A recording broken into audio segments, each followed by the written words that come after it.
এই দেশে কুত্তারও শান্তি আছে, আমরা শান্তি নাই। আসসালামু আলাইকুম রহমতুল্লাহি ওয়া বারাকাতুহু।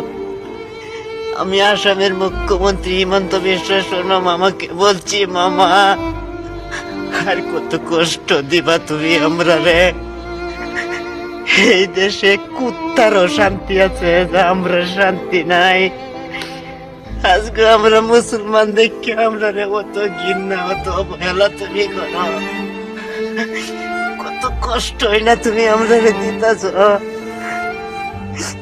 আমার বাবা এই বুড়া বয়স কষ্ট করে ছোট্ট একটা ঘর বানাইছে, এই ঘরটা তুমি ভাঙ্গা দেওয়ার লাগে জিসিবি লইয়া প্রস্তুত হয়ে গেছো মামা। আর কত ভাঙবা মামা? তুই দুইবার ভাঙ্গা দিছ মামা, কিচ্ছুই নাই, আমরা লাশ ছোট্ট একটা তিরপালের ঘর। এই ঘরটা ভাঙ্গা দিও না মামা। ছোট ছোট পোলাপান আছে, ওরা লই আমরা কই যামু? কই যামু মামা? 2 দিনের দুনিয়া, কালকে আমিও থাকবো না, তুমিও থাকবে না, এই দুনিয়াটা একদিন থাকবে না।